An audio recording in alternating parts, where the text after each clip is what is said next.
amor não muda. É o Senhor falando para nós, fala para mim, fala para você, fala, Ana Maria, meu amor por você não muda. Graça, meu amor por você não muda. Não importa o que você fez no passado, como foi sua vida no passado, nem no presente, nem no futuro, nada vai mudar. Nada vai mudar. Romanos 8, versículo 35, a partir do 35. Que venha nos dizer assim: quem nos separará do amor de Cristo? A tribulação? A angústia?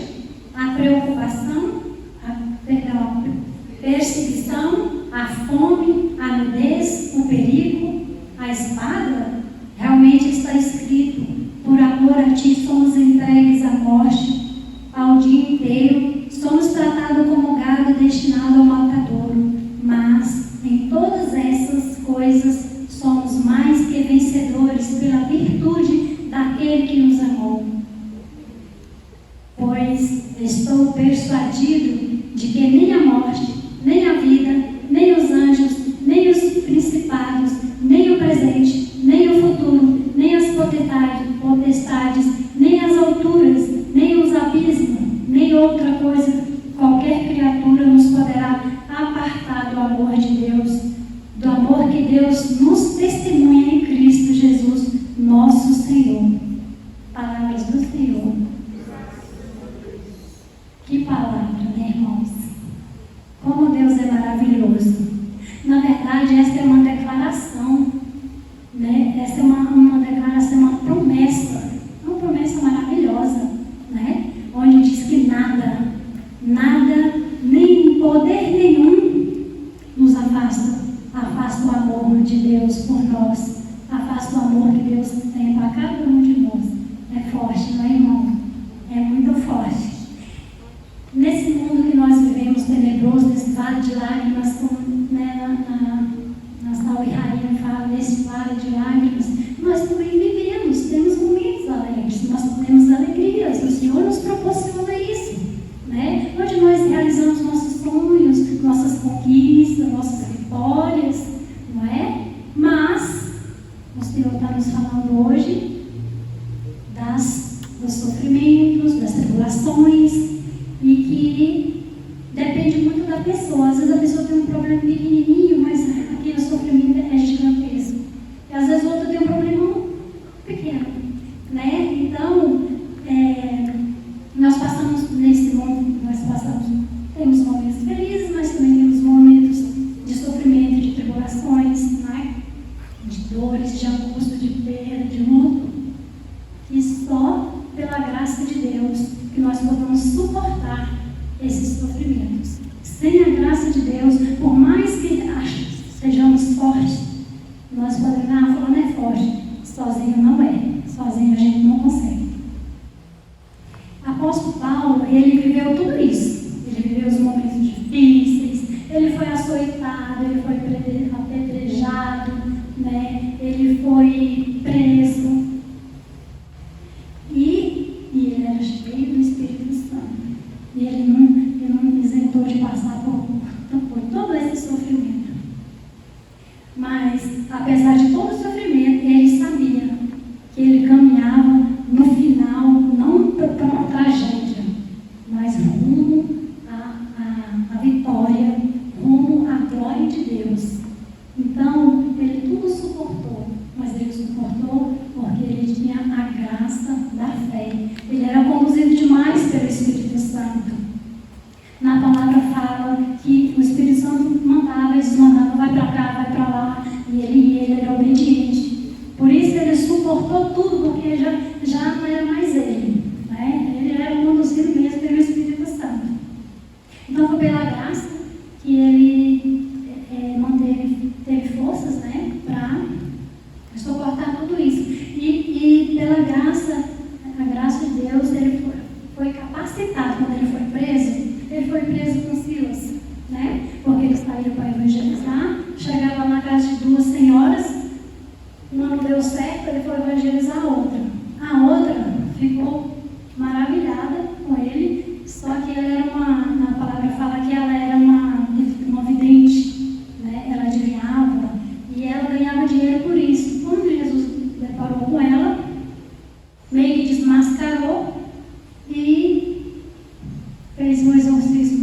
tirar aquele espírito dela. E o espírito saiu, e aí aconteceu uma rebelião lá, porque ela perdeu, ela trabalhava com a pessoa, como vidente, e aí Paulo fez o exorcismo, o espírito não saiu dela e ela parou de ganhar dinheiro, né? E por isso eles foram denunciados e foram presos. Mas ele, em momento nenhum, ele deixou de abalar sua fé, né? E aí, lá mais adiante, fala que meia-noite eles estavam rezando, e aí levantaram um clamor, um hino de louvor para Jesus, para Deus, né? E aí Jesus permitiu um tremor, um estrondo naquela prisão, e todas as portas se abriram, e as algemas de todos caíram. Então todos ficaram sem as algemas. O cárcere que estava lá dormindo acordou com aquele barulho. Quando ele viu todas as portas abertas, todo mundo sem as algemas, aí ele desesperou e pegou uma espada e queria se matar. Aí Paulo, que não deixou, falou: não, ninguém foi, nós estamos aqui, não foram embora todo mundo. E aí, por Paulo e Silas não ter fugido, porque Deus libertou foi eles, mas Paulo libertou todo mundo, né? Que a graça nem é de monte, né? E eles falaram: não, nós não fugimos, então nós temos direito à liberdade, porque nós estamos aqui. E aí foram pelos parâmetros lá normais, e eles conseguiram sair sem fugir, libertados mesmo. Aí esse moço vai atrás dele e fala: o que eu posso fazer para ter a salvação? Aí ele fala: crê no Senhor Jesus Cristo e será salvo tu e tua família. E não foi só ele que foi salvo, a palavra mais adiante fala que a família dele toda foi salva. Ele foi lá e pregou para a família toda, e todos se converteram, todos da família desse Castro. Então olha como é que Deus faz com a gente, né? Faz com quem confia, faz com quem Ele ama, né? Passou por tudo isso para convencer, para conquistar o coração daquele Castro que estava lá. Aí Deus sabe a obra que daí para frente ia acontecer com ele, com o testemunho dele. Então, nós somos humanos demais e incapazes, né, de passar por sofrimento. E nós somos vasos de barro, né? Nós somos frágeis demais. Então, sem a misericórdia de Deus, sem a graça, nós sucumbimos à dor. Mas pela graça de Deus, nós somos consolados no sofrimento para consolar o sofrimento. Então, às vezes, Deus permite que a gente passe por um sofrimento para a gente consolar o outro, né? Deus sabe de tudo. Às vezes, Ele conhece cada um de nós. Às vezes, se você começa passando por um sofrimento e é um sofrimento permitido por Ele, você não entende, mas lá na frente você vai deparar com uma pessoa, com um próximo, que está com um sofrimento maior ou igual que você já passou, mas você vai ser o consolador dele. É isso que o Senhor quer, que nós sejamos, né? Que a gente consola, que a gente cuida do irmão, porque quem ama, cuida. Às vezes a pessoa, né, até da igreja, a pessoa de Deus mesmo. O próprio Paulo, cheio do Espírito Santo, que passou por tanto sofrimento, às vezes a pessoa passa por uma depressão profunda e é curada. E ela vai depois passar, né, encontrar com pessoas que estão nesse sofrimento, mas como ela já passou, já saiu, ela sabe falar. Por isso que o Paulo fala com propriedade, né, que nada nos tira o amor de Deus, no sofrimento, angústia, nada, porque ele viveu isso, né, ele fala com propriedade, né, de palavra de vivência. Então, o que nós aprendemos com Paulo é que nem na morte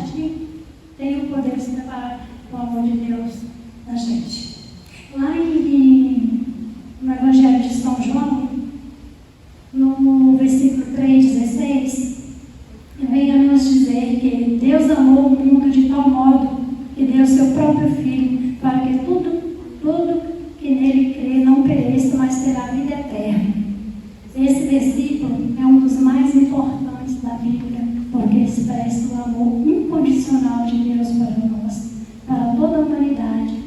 Eu falava que quando a gente tem um filho, que a gente vai conhecer o que é o amor incondicional. Não, o amor incondicional é o amor de Deus. Esse é incondicional. Esse amor de Deus, ele quando a gente sente profundamente, é extraordinário. Eu, quando preparava esse momento, essa pregação, Deus foi me mostrando, né, no decorrer do tempo, como Ele cuida, nos detalhezinhos. Às vezes a gente fica esperando o extraordinário de Deus. O extraordinário de Deus pode ser nos mínimos detalhes, né? Nós vimos como o amor de Deus é demonstrado para nós, né, até agora. Deus, Ele nos ama, Deus é apaixonado por nós somos criatura dele. Ai daquele que fizer mal para o filho dele, não é? Por isso que ele fala, a justiça de Deus, do homem, mas de Deus não falha. E Deus, Ele cuida, Ele vai lá e puxa a orelha e vem ver o diodo do filho dele, né? E em São João, lá no capítulo 14 e 15 do Evangelho de São João, ele vai nos falar, né? A pergunta é como vamos demonstrar esse amor de Deus? Nós já vimos como é que é o amor de Deus para nós e nós. Como nós vamos demonstrar o nosso amor para Deus? Vocês já pensaram nisso? Não é? Então, aí Jesus vai nos falar lá no capítulo 14, versículo 15 do Evangelho de São João. Se me amardes, se me amares e guardareis os meus mandamentos. Esse é o jeito de a gente demonstrar o amor da gente por Deus. Nesses 10 mandamentos, assim, para a gente que tem filhos, assim, bem desafiador, porque você tem que dar exemplo, né? Porque você tem que ensinar esses 10 mandamentos para os seus filhos. Eu, por exemplo, a minha filha do meio, ela me contestava em tudo. Por que não? Mas por que não? Aí eu tive que pegar a palavra. Eu já tinha entendido porque está aqui. Não pode desobedecer, né? A mãe tem que honrar o pai e mãe, porque senão você tem vida curta aqui na terra. Está aqui, não sei o que eu estou falando, está aqui. És feliz nesse mundo e terá vida longa na terra se honrar pai e mãe. Claro que na maneira com todo amor, com todo carinho, mas nós não podemos falar a verdade. Lá em casa tem os 10 mandamentos pregados na porta do quarto dos meninos. Porque quando eu falo, tá aí, ó, não estou, né? Não pegar contra castelhana, isso já passou. Aqui não, a palavra de Deus não passa. Então a gente tem que falar. Eu não deixo, não permito, mas se você desobedecer sabendo, aí você é Deus, né? A gente tem que fazer a parte da gente. Porque a gente tem. Me dói muito quando eu vejo a criancinha gritando, desobedecendo, né, rebelde, e os pais não falam nada. Porque tem que falar. Em algum momento tem que falar na sua casa, tem que ensinar, porque eles não sabem. Senão vai ficando sem limites, né? O Senhor vai continuar falando conosco. Como é que a gente vai amar Ele? Seguindo os mandamentos dele. Aí Ele vai falar aqui. Um outro mandamento. Esse é a chave do que Ele quer falar para nós. Eu vou dar um novo mandamento. Eu quero que vocês seguem esse novo mandamento. Eu vos dou um novo mandamento, que está lá no capítulo 13 de São João 34 ao 35. Eu vos dou um novo mandamento. Amai-vos aos outros como eu vos tenho amado. Assim vós deveis amar-vos uns aos outros. No capítulo seguinte, nisso todos conhecerão que sois meus discípulos, se vós amardes uns aos outros. Olha aí, o que Deus pede para nós, né? Amar o outro como Ele nos ama, amar o outro com o amor dele, porque o amor nosso é muito fraco. A gente não consegue amar quando a pessoa nos faz raiva, quando a pessoa faz o mal para a gente, não é? A gente não consegue, para perdoar, então é uma luta. Até que para perdoar, mas tirar aquele ressentimento para amar,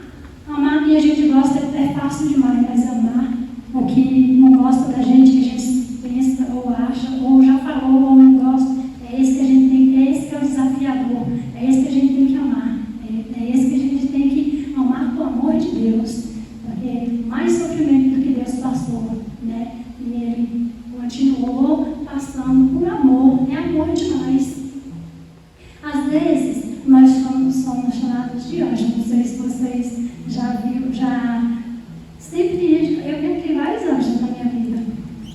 Né? E às vezes a gente tem que ser um anjo na vida do outro também. Uma vez eu estava indo trabalhar, eu acho que foi no sábado, porque de segunda a sexta as meninas estão comigo. Esse dia eu estava sozinha, estava chovendo e o pneu do meu carro estourou assim que eu tive que parar. E eram umas 7 horas da manhã no sábado, chovendo. Eu falei, misericórdia. Eu parei e falei, Senhor, e agora? E pedi um negócio, Senhor, o que eu vou fazer? E parou em seguida um carro atrás de mim. Eu já desci assim, aí era um rapaz, um jovem. O que aconteceu? Eu falei, pois é, o pneu do meu carro voou. Você está com step, ele já foi te abrindo, acho que foi trocar o pneu do meu carro.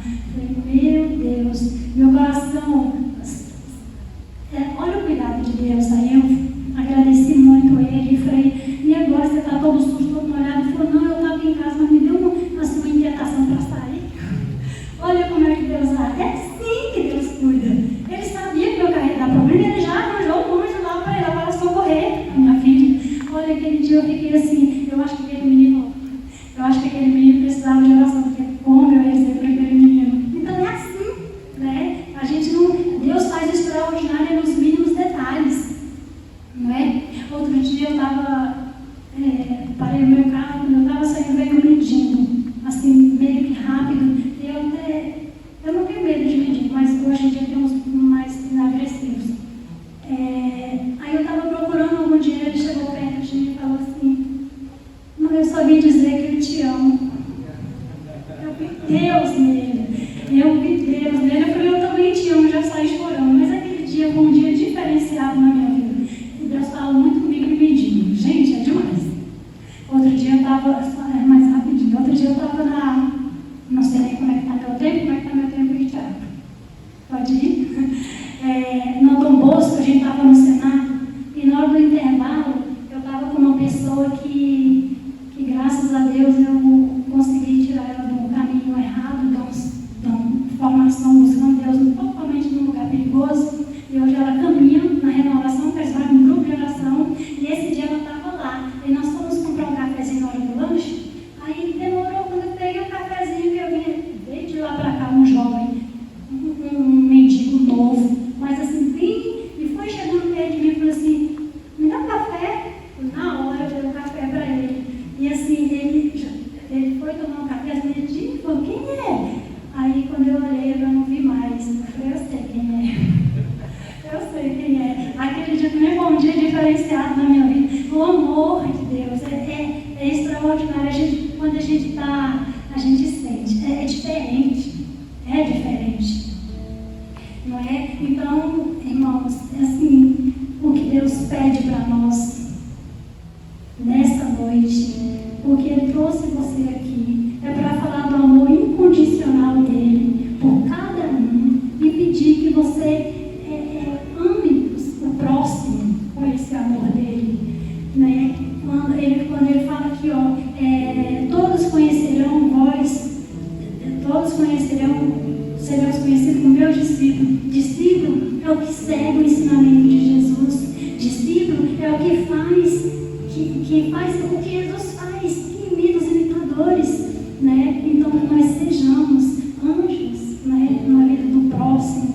Não é o nosso irmão. Eu gosto de falar irmão porque nós somos filhos do mesmo pai. Então, mas tem gente que fala, não, irmão, não, do próximo. Deus é tão maravilhoso que Ele fala o próximo. Né? Então, o que é seu próximo agora? Seu próximo agora, qual é a dor que seu próximo está sentindo? O que você pode acrescentar na vida do seu próximo? E que seja palavras de bênção, palavras de graça.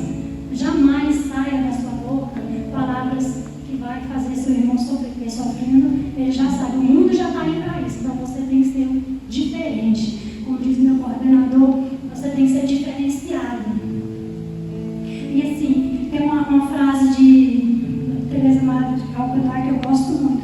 Uma que fala que nós não devemos permitir que ninguém saia da nossa presença sem sair melhor. Eu falo sem sentir a presença de Deus, sem sentir o amor de Deus. Não é o quanto fazemos, mas o quanto de amor colocamos naquilo que fazemos. Então a gente tem que fazer tudo com amor. Na